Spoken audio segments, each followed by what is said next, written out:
ഇന്നത്തെ video CBSE 10ാം ക്ലാസ്സിലെ 6th chapter triangles ചാപ്റ്ററിലെ കുറച്ച് ക്വസ്റ്റ്യൻസ് ആണ്. ഇതിലെ എക്സസൈസ് 6.2ലെ 5th ക്വസ്റ്റ്യൻ ആണ് ആദ്യം ചെയ്യുന്നത്. In figure 6.20 DE parallel OQ and DF parallel OR show that EF parallel QR. ഫിഗറിൽ നോക്കുക. കാണുമ്പോൾ വലിയൊരു പടമാണ്, പക്ഷെ പേടിക്കാനൊന്നുമില്ല. ഈ പടത്തിൽ നിന്നും ഓരോ ട്രയാങ്കിൾ ആക്കിയിട്ട് നമ്മൾ മനസ്സിലാക്കിയെടുത്താൽ ചെയ്യാൻ വളരെ എളുപ്പമാണ്. കഴിഞ്ഞ പ്രോബ്ലങ്ങൾ ചെയ്ത അതേപോലെ തന്നെ ഓരോ ട്രയാങ്കിളിൻ്റെയും കറസ്പോണ്ടിങ് സൈഡ്സ് മനസ്സിലാക്കി ബേസിക് പ്രൊപ്പോർഷണാലിറ്റി തിയറം അത് വെച്ചിട്ട് നമുക്ക് കണ്ടുപിടിക്കാൻ പറ്റും. അത് മാത്രമേ ഉള്ളൂ. അപ്പോൾ നമ്മൾ ആദ്യം ഇത് പരിഗണിക്കേണ്ടത് ക്വസ്റ്റ്യൻ തന്നെ വെച്ചുകൊണ്ട് ഞാൻ ആദ്യം പറയാം. ഇവിടെ DE പാരലൽ OQ ഏതൊക്കെയാണ് ആദ്യം സൈഡുകൾ മനസ്സിലാക്കുക. ഇവിടെ DE ഇതാണ്, DE പാരലൽ OQ ആണ്. അപ്പോൾ നമുക്ക് ഈ ട്രയാങ്കിൾ ആയിരിക്കും പരിഗണിക്കേണ്ടതെന്ന് മനസ്സിലാവും. അപ്പോൾ ഇവിടെ DEയും OQയും പാരലാണ്. അതുപോലെ DF പാരലൽ OR. അപ്പോൾ അത് ഏത് ട്രയാങ്കിളാണ് നോക്കുക. DF parallel OR. അപ്പോൾ രണ്ടാമത്തെ റൈറ്റ് സൈഡിലുള്ള ഈ ട്രയാങ്കിളാണ് DFും OR ഉള്ളത്. അപ്പോൾ നമുക്ക് ഈ DEയും OQയും പാരലാണ്. അതിൽ നമുക്ക് ഈ സൈഡും അതുപോലെ ഈ സൈഡും ഇതിൻ്റെ പ്രൊപ്പോർഷണൽ നമുക്ക് എടുക്കാം. അപ്പോൾ അവിടെ PO എന്ന് പറഞ്ഞാൽ PD OD എന്ന് പറയുന്ന ഈ സൈഡ് കോമൺ ആണ്. അതിൽ നിന്ന് നമുക്ക് PFനെയും EFRനെ എടുത്തിട്ട് അവിടെ നമുക്കൊരു ഇക്വേഷൻ ഉണ്ടാക്കി വെക്കാം. പ്രൊപ്പോർഷണൽ എന്ന് എഴുതി വെക്കാം. ഇനി അങ്ങനെയാണെങ്കിൽ നമ്മൾ മുമ്പത്തെ പ്രോബ്ലങ്ങൾ ചെയ്തിട്ടുണ്ട്. ഇങ്ങനെ 3 ട്രയാങ്കിൾ തന്നിട്ട് 2 ട്രയാങ്കിൾ തന്നിട്ട് കോമൺ ആയിട്ട് സൈഡ് ഉണ്ടാവും. അത് തന്നെ എവിടെയും ചെയ്യുന്നത്. അപ്പോൾ ഈ PQ എന്ന സൈഡും PR എന്ന സൈഡും അതിന് നടുക്കുള്ള പോയിന്റാണ് EF. അതിൽ കോമൺ ആണ് PO എന്ന സൈഡ്. അപ്പോൾ ഈ PO വെച്ചിട്ട് ഈ PQവും PRും തമ്മിലുള്ള ഒരു പ്രൊപ്പോർഷണാലിറ്റി നമുക്ക് എടുക്കാം. അത് നമ്മൾ പ്രൂവ് ചെയ്ത് കഴിഞ്ഞാൽ അതിൽ നിന്നും നമുക്ക് EFും QRും തമ്മിലുള്ള ബന്ധം ഉണ്ടാക്കിയെടുക്കാൻ പറ്റും. അപ്പോൾ അങ്ങനെയാണ് നമ്മൾ ചെയ്യാൻ പോകുന്നത്. നമുക്ക് ചെയ്ത് നോക്കാം. ഇൻ ട്രയാങ്കിൾ POQ ഫിഗറിൽ ട്രയാങ്കിൾ നോക്കുക. POQ ഈ ട്രയാങ്കിളിനെയാണ് നമ്മൾ പരിഗണിക്കുന്നത്. അപ്പോൾ ഇവിടെ തന്നിട്ടുള്ളത് DE പാരലൽ OQ എന്ന് തന്നിട്ടുണ്ട്. DE parallel OQ. DE നോക്കുക. DE ഇതാണ്, പാരലൽ OQ ഇതാണ്. DE പാരലൽ OQ ആണ്. അപ്പോൾ യൂസിങ് ബേസിക് പ്രൊപ്പോർഷണാലിറ്റി തിയറം കഴിഞ്ഞ പ്രോബ്ലത്തിൽ നമ്മൾ ചെയ്തതുപോലെ ഇവിടെ നമുക്ക് എഴുതാൻ പറ്റുന്നത് PE ബൈ EQ. ഇത് പറയുമ്പോൾ ഫിഗറിൽ നോക്കാം. ഈക്വൽ ടു നമ്മൾ എടുത്തിരിക്കുന്നത് POQ ആണ്. അപ്പോൾ PE ബൈ EQ എന്ന് എഴുതി. അപ്പോൾ ഇത് രണ്ടും ഇതും പാരലാണ്. PDയും OQയും പാരലാണ്. അപ്പോൾ പിന്നെ അതിന് കറസ്പോണ്ടിങ് ആയിട്ട് വരുന്നത് PDയും ODയുമാണ്, അല്ലെങ്കിൽ DO ആണ്. Equal to PD by DO എന്നെടുത്തു. അതിന് ഇക്വേഷൻ നമ്പർ 1 എന്ന് എഴുതി അവിടെ വെച്ചു. ഇനി നമുക്ക് ക്വസ്റ്റ്യനിൽ DF പാരലൽ OR എന്ന് തന്നിട്ടുണ്ട്. DF എവിടെയാണ് നോക്കാം. DF ഇതാണ്, OR ഇതാണ്. അപ്പോൾ ഇൻ ട്രയാങ്കിൾ അത് ഉൾപ്പെടുന്ന ട്രയാങ്കിൾ എടുക്കുക. POR എടുക്കുക. POR. അവിടെ നമുക്ക് DF പാരലൽ OR എന്ന് തന്നിട്ടുണ്ട്. ഇത് മെല്ലെ പറയുന്നത് ആ സമയത്ത് ഫിഗറിലും കൂടെ നോക്കുക. ഓരോരോ ട്രയാങ്കിൾ മൊത്തം ഫിഗറിനെ കണ്ടാൽ പിടിച്ചു പോകും. ഓരോരോ ട്രയാങ്കിളാക്കി നോക്കിയാൽ ഇവിടെ കറക്റ്റായിട്ട് കിട്ടുള്ളൂ. ഇതൊരു വിഷമം ഉള്ള കണക്കല്ല എന്ന് മനസ്സിലാവുള്ളൂ. വളരെ എളുപ്പമാണ് ചെയ്യാൻ. അപ്പോൾ ട്രയാങ്കിൾ ഓരോന്നായിട്ട് പരിഗണിക്കും. ഇവിടെ നമുക്ക് TF ഇതാണ്, TF പാരലൽ OR ആണ്. അപ്പോൾ നമ്മൾ ഈ ട്രയാങ്കിൾ മാത്രമേ ഇപ്പം ചിന്തിക്കാവുള്ളൂ. മൊത്തത്തിൽ പടം ഒരുമിച്ച് ചിന്തിച്ചാൽ ഭയങ്കര വിഷമമായിട്ട് തോന്നും. നമ്മൾ പരിഗണിക്കുന്ന ട്രയാങ്കിൾ മാത്രം ചിന്തിക്കുക. ഇവിടെ POR എന്ന ട്രയാങ്കിൾ പരിഗണിച്ചാൽ അവിടെ DF പാരലൽ OR ആണ്. അപ്പോൾ എന്തായാലും ഇതുവരെ പഠിച്ച തിയറം പ്രകാരം ബേസിക് പ്രൊപ്പോർഷണാലിറ്റി തിയറം പ്രകാരം നമുക്കിവിടെ PD by DO equal to PF by FR ആയേ പറ്റും. അവിടെ നമുക്ക് എഴുതാം PD by DO equal to ഇവിടെ PF ബൈ FR ആണ്. അതിന് ഇക്വേഷൻ നമ്പർ 2 നോക്കാം. ഇനി ഫ്രം ഇക്വേഷൻ 1 ആൻഡ് 2. ഇക്വേഷൻ 1ൽ ഇക്വേഷൻ 2ൽ നോക്കുക. PE ബൈ EQ അത് പി ഡി ബൈ ഡി ഒയ്ക്ക് ഈക്വലാണ്. അതുപോലെ P F by F R അതും പി ഡി ബൈ ഡി ഒയ്ക്ക് ഈക്വലാണ്. തുടക്കത്തിലേ പറഞ്ഞു നമുക്ക് കോമൺ ആയിട്ട് ഇവരൊരു സംഭവം കിട്ടും, P D by D O. അതിന് ഈക്വലാണ് ഈ P E by Q R. അതുപോലെ ഇതിന് ഈക്വലാണ് ഈ P F by F R. അപ്പോൾ അത് രണ്ടും ഈക്വൽ ആയിരിക്കും. അത് പ്രൂവ് ചെയ്യാൻ വേണ്ടിയാണ് നമ്മൾ ഇക്വേഷനൊക്കെ ആക്കി എഴുതിയത്. അപ്പോൾ ഇവിടെ നമുക്ക് എന്ത് കിട്ടണം? P E by E Q, P E by E Q equal to P F by F R എന്ന് കിട്ടും. ഇത് നമ്മളിവിടെ പ്രൂവ് ചെയ്തു. ഇവിടെ P E by E Q P F by F ആറിന് ഈക്വലാണ്. അപ്പോൾ ഇവിടെ ഈ ഇ എഫും തമ്മിൽ ചേരുന്ന ഈ ഇ എഫ് എന്നുള്ള ഒരു ലൈനും അതുപോലെ ക്യൂവും ആറും തമ്മിൽ ചേർത്ത് വരയ്ക്കുന്ന ക്യു ആർ എന്ന് പറയുന്ന ഒരു ലൈനും. അപ്പോൾ അതിന് നമുക്ക് എന്തെടുക്കാം? In triangle P Q R എന്നെടുക്കാം. പിന്നെ നമ്മൾ മൂന്നാമത്തെ ഈ ട്രയാങ്കിളിനെ മാത്രം ചിന്തിക്കുക.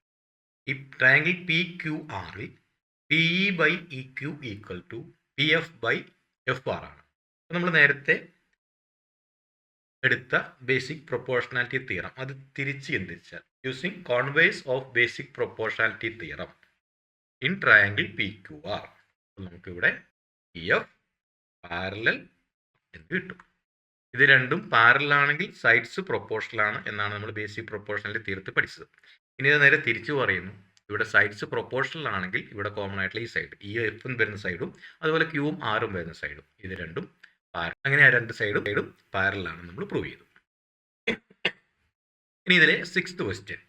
In figure 6.21 A B and C are points on O P O Q and O R respectively such that A B parallel P Q and A C parallel P R. Show that B C parallel Q R.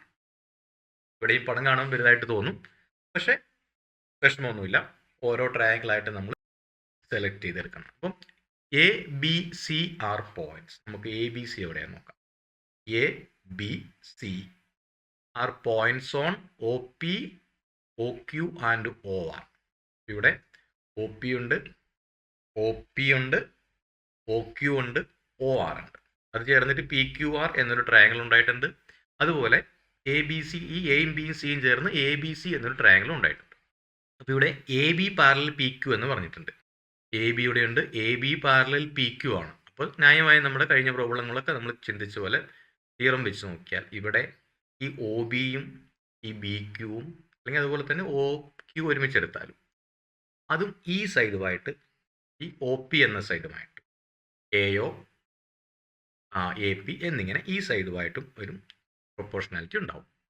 അതുപോലെ A C parallel P R എന്ന് തന്നിട്ടുണ്ട്. A C എവിടെയാണെന്ന് നോക്കാം. ഇതാണ് A C. A C parallel P R. A C ഇതിന് പാരലാണ്. അപ്പോഴും ഈ സൈഡും ഇതുമായിട്ട് ഈ എയോയും പി എയുമായിട്ടും ഇതുപോലെ തന്നെയുള്ള ബന്ധം ഈ ഒ സിയും സി ആറുമായിട്ടും ഉണ്ടാവും. ഇവിടെ നമ്മൾ രണ്ട് ട്രയാങ്കിൾ പരിഗണിച്ചു. ഇതിപ്പോൾ ഇങ്ങനെ ഒരു ട്രയാങ്കിൾ നമ്മൾ എടുത്തിട്ട് പി ഒ ക്യു എന്നുള്ള ട്രയാങ്കിളും പി ഒ ആർ എന്നൊരു ട്രയാങ്കിൾ നമ്മൾ പരിഗണിച്ചിട്ടുണ്ട്. അവിടെ നമുക്ക് ബേസിക് പ്രൊപ്പോർഷണാലിറ്റി തിയറം ഉപയോഗിക്കാൻ പറ്റും. Show that B C parallel Q R. ഇവിടെ B C parallel Q R എന്നാണ് പ്രൂവ് ചെയ്യേണ്ടത്. അപ്പോൾ ഇവിടെ ഈ നമ്മളിപ്പോൾ എടുത്ത രണ്ട് ട്രയാങ്കിളിൻ്റെ ഓരോ സൈഡുകൾ തന്നെയാണ് ഇത് രണ്ടും. അപ്പോൾ അത് നമുക്ക് നിസ്സാരമായിട്ട് കഴിഞ്ഞ കണക്കിൽ ചെയ്ത പോലെ തന്നെ, കഴിഞ്ഞ പ്രോബ്ലത്തിൽ നമ്മൾ പ്രൂവ് ചെയ്ത പോലെ തന്നെ നമുക്ക് ഇവിടെ ഇതും തമ്മിലുള്ള പ്രൊപ്പോർഷൻ എങ്ങനെയാണെന്ന് നമുക്കിവിടെ പ്രൂവ് ചെയ്യാൻ പറ്റും. അപ്പോൾ ഇത് ഈ നേരത്തെ പറഞ്ഞ പോലെ തന്നെ ഉള്ള പ്രൊപ്പോർഷൻ ആണെങ്കിൽ ഇവിടെ നമുക്ക് B C parallel Q R കിട്ടും. അപ്പോൾ തൊട്ട് മുമ്പത്തെ പ്രോബ്ലം ചെയ്ത, അതായത് അഞ്ചാമത്തെ പ്രോബ്ലം ചെയ്ത അതേ മെത്തേഡത്തിൽ നമുക്കിത് ചെയ്യാം. ആ ഫിഗറിന് മാത്രം ചെറിയ മാറ്റം ഉണ്ടെന്നുള്ളൂ. അപ്പോൾ ഒന്നുകൂടി പറയുന്നു, ഫിഗർ നോക്കുമ്പോൾ അതിനെ ഒറ്റയ്ക്കൊരു ഫിഗർ കണ്ടിട്ട് പെട്ടെന്ന് വലിയൊരു കണക്കാണെന്ന് ചിന്തിക്കാതെ ഇതിനെ ഓരോ ട്രയാങ്കിൾ ആക്കിയിട്ട് മാറ്റി നമ്മൾ ചിന്തിക്കും. ഇവിടെ ഇപ്പോൾ നമുക്ക് 3 ട്രയാങ്കിൾ സെലക്ട് ചെയ്യാൻ പറ്റുന്നു. അത് നമുക്ക് ചെയ്ത് നോക്കാം. In triangle P O Q, P O Q, ഞാൻ ക്വസ്റ്റ്യൻ തീരെ ചെറുതാക്കുന്നില്ല, കാരണം നമുക്ക് ചെയ്തു വരുമ്പോൾ ഈ പടത്തിൽ കൊണ്ട് നോക്കാം. In triangle P O Q. അപ്പോൾ ട്രയാങ്കിൾ പി ഒ ക്യു എന്ന് ഫിഗറിൽ നോക്കുക. പി ഒ ക്യു, ഇതാണ് ട്രയാങ്കിൾ പി ഒ ക്യു. അതിൽ നമുക്ക് തന്നിട്ടുള്ളത് A B parallel P Q ആണ്. അത് എഴുതി വെക്കുക. A B parallel P Q ആണെന്ന് തന്നിട്ടുണ്ട്. അപ്പോൾ യൂസിങ് ബേസിക് പ്രൊപ്പോർഷണാലിറ്റി തിയറം എഴുതുവാണ്. ഞാൻ മുമ്പ് വിശദീകരിച്ചാണ്. അതുകൊണ്ട് ഒ എ ബൈ ഫിഗറിൽ നോക്കിക്കോ, O A by A P, O A ഇതാണ് by A P equal to ന്യായമായും O B by B Q ആയിരിക്കും. ഒ ബി ബൈ അതിനെ ഇക്വേഷൻ നമ്പർ 1 എന്ന് എഴുതി. ഇനി അടുത്ത ട്രയാങ്കിൾ പരിഗണിക്കാം. ഇൻ ട്രയാങ്കിൾ അതിൻ്റെ റൈറ്റ് സൈഡിലെ ട്രയാങ്കിൾ പി ഒ ആർ നമുക്ക് പരിഗണിക്കാം. അപ്പോൾ ഇൻ ട്രയാങ്കിൾ പി ഫിഗറിൽ നോക്കുക, പി ഒ ആർ. അപ്പോൾ അവിടെ A C parallel P R ആയിരിക്കും. A C parallel P R ആണ് ക്വസ്റ്റ്യൻ തന്നിട്ടുള്ള കാര്യമാണ്. അപ്പോൾ അതിൽ നിന്ന് നമുക്ക് എന്ത് എഴുതാം? ഇവിടെ എഴുതിയ പോലെ തന്നെ എഴുതാം. O A by A P, O A by A P equal to എന്താവും? ഈ ട്രയാങ്കിൾ വന്നു കഴിയുമ്പോൾ ഒ സി ആവും, O C by C R ആവും. ഒ സി ബൈ അത് ഇക്വേഷൻ നമ്പർ 2 എന്ന് എഴുതി വെച്ചു. അപ്പോൾ ഇനി ഫ്രം ഇക്വേഷൻ 1 and 2 ഇവിടെ O A by A P ആണ്, ഇവിടെ O A by A P ആണ്. അതിന് ഈക്വൽ ആണ് O B by B Q. അപ്പോൾ ഇവിടെ O C by C R അതിന് ഈക്വൽ ആണ്. നമുക്ക് O B by B Q equal to O C by C R എന്ന് കിട്ടി. നമ്മുടെ പടത്തിലേക്ക് നോക്കുക.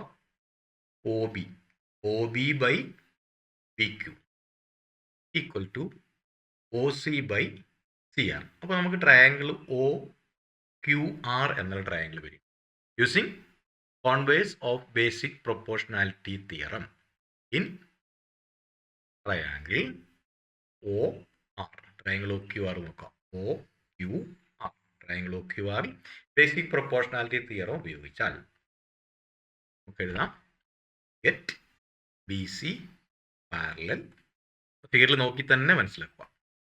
അപ്പോൾ നമ്മൾ ഇവിടെയും ചെയ്തത് ആദ്യം പി ഒ ക്യു എന്ന ഒരു ട്രയാങ്കിൾ സെലക്ട് ചെയ്തു. അതിനുശേഷം പി ഒ ആർ എന്നുള്ള ട്രയാങ്കിൾ സെലക്ട് ചെയ്തു.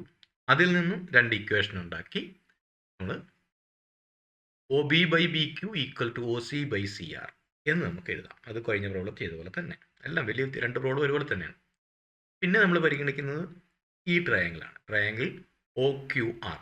ഒ ക്യു ആറിൻ്റെ പ്രത്യേകത നമുക്ക് ഇവിടെ കിട്ടി. ഒ ബി ബൈ ബി ക്യൂവും O C by C R ഉള്ള ട്രയാങ്കിൾ ഒ ക്യു ആറിലാണ്. അപ്പോൾ ഇതിൻ്റെ കോൺവേഴ്സ് തിയറം വെച്ചിട്ട്, അതായത് ഈ സൈഡുകൾ പാരലാണെങ്കിൽ ട്രയാങ്കിളിൻ്റെ സൈഡുകൾ പ്രൊപ്പോർഷണൽ ആയിരിക്കും എന്നുള്ളത് നേരെ തിരിച്ച്. ട്രയാങ്കിൾ സൈഡ്സ് പ്രൊപ്പോർഷണൽ ആണെങ്കിൽ ഈ വരയ്ക്കുന്ന ലൈൻസ് പാരലായിരിക്കും. അതുകൊണ്ട് P C parallel Q R എന്ന് നമ്മൾ പ്രൂവ് ചെയ്തു.